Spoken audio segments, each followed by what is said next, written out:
Hey everyone, welcome to this explainer. Today, we are taking a seriously fascinating journey. We're stepping right out of our hyper-connected, constantly buzzing digital reality and taking a sensory trip back to the tactile, disconnected world of the 1970s and 80s. We're talking about life right before the internet changed, well, absolutely everything. It's a world that might feel incredibly distant to us now, but as you'll see, it's actually one we are desperately trying to recreate today. Think about what brings a child joy today. Usually, it's a glowing, really expensive screen, right? But if we look at nostalgic accounts of village life from just a few decades past, the sentiment is strikingly different. A decorated bicycle was a prized possession, honestly, right up there with a luxury car. Kids would spend hours adorning their bikes with simple beads, little lights, and flowers.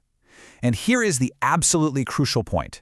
That simple, hands-on creativity brought a deep, genuine fulfillment that often rivals or even completely surpasses the fleeting dopamine hits we get from modern gadgets. It was a world built on tangible, lived experiences. So, let's start by looking at Section 1, a hand-painted past. Imagine the quiet tranquility of 1970s village life.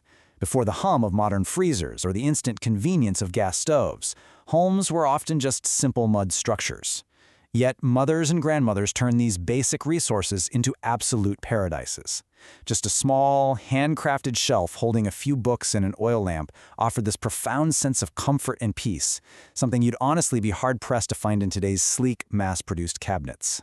The home was literally an extension of the human hand. Moving right along to Section 2, the art of utility. Okay, let's dive into this. Everyday items back then weren't just manufactured for pure convenience. They were actually transformed into canvases of meaning. We see this brilliantly in Madhubani art, as well as tribal murals like Khovar and Sohrai from India. What we're looking at here isn't just decoration meant to be framed and hung up in some gallery. No way. This was a lived practice. These incredible, vibrant geometries and motifs were painted directly onto the freshly plastered walls of homes. Every single line, every shape, carried a specific meaning, representing fertility, protection, balance, and survival. Art was woven directly into the fabric of daily domestic life. And the process itself was intensely sensory. Take the Khovar murals, for instance, which were painted to celebrate the wedding season. Married women would cover their walls with this rich black manganese earth. Then they'd apply a damp layer of white kaolin clay right over it. Using broken combs, bamboo sticks, or honestly just their fingers, they would rapidly scratch designs into the wet white earth to reveal the dark layer beneath, a technique known as sgraffito. Just imagine the earthy smell of that wet clay as they quickly drew out birds, flowers, and swirls. And you know what the most poetic part is? It was all meant to be temporary. When the monsoons arrived, the heavy rain would wash that striking black and white artwork right back into the earth. Now, if we shift our geography halfway across the world in 1970s America, we actually see the exact same human impulse. The art of utility was alive and well in the form of Tole painting. Everyday housewives were taking incredibly mundane objects, we're talking about basic metal dustpans, and turning them into customized, beautiful relics. Using these deep greens, soft blues, and dusty roses, they painted elaborate florals and folk designs. The underlying philosophy was exactly the same. Practicality and beauty absolutely did not have to be separate. Which brings us to Section 3, Rhythms of Simplicity. Now, what's really interesting about this slide is how physical environments truly shaped social environments. There is a stark contrast between how we gathered then versus now. Historical accounts vividly describe a time when families and neighbors literally sat on the ground together to share meals, discuss their sorrows, and forge deep connections. The earth itself was a shared table. Today, well, that physical closeness has heavily fractured. We often find ourselves in these modern, ultra-comfortable homes but completely isolated, each person tucked away in a separate room, silently lost in the glow of a mobile phone or a laptop screen. We've essentially traded communal rhythms for digital isolation. Let's look at how that happened in Section 4, the Great Transition. So, what changed? To really understand this inciting incident, let's look at the farm. For generations, the rhythm of agriculture was the steady, quiet plodding of 3 horses pulling a single-row plow through hard ground. It was this intimate, almost silent dance with the earth. But by the 1970s, that silence was completely shattered. Massive 12 to 16-row tractors began roaring across the fields at 8 miles an hour or more.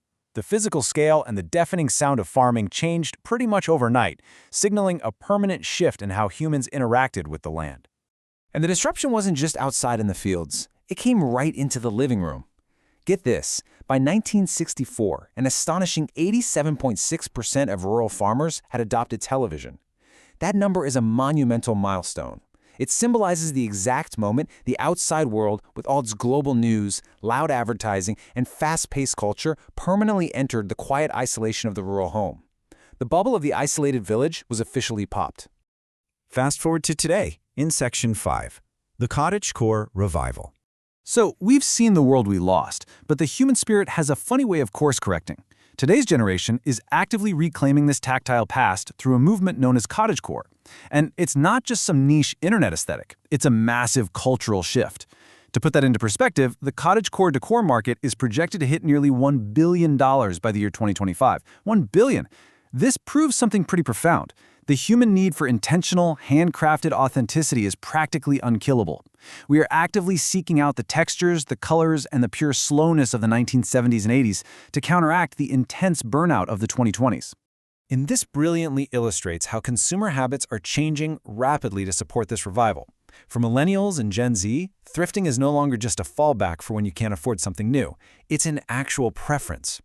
85% of people view thrifting positively, and nearly 60% of U.S. shoppers bought secondhand goods in 2024.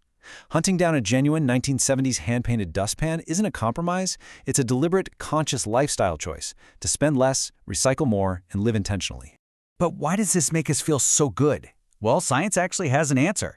A 2022 study published in the Journal of Experimental Social Psychology found that nostalgia does a lot more than just make us sentimental. It actively boosts our psychological well-being. When you hang a vintage, hand-painted item on your wall, you aren't just decorating, you are creating a psychological anchor. It literally reinforces your sense of true authenticity, really grounding you in what is honestly a pretty chaotic world. So, as we wrap up this explainer today, I want to leave you with this thought. We live in an era of endless scrolling and digital exhaustion.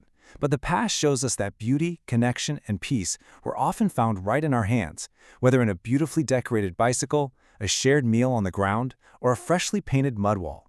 As you go about your digital life today, ask yourself, what tactile, hand-painted memories are you waiting to rediscover? Thank you so much for joining me on this journey. Stay curious, stay focused, and I'll catch you in the next explainer.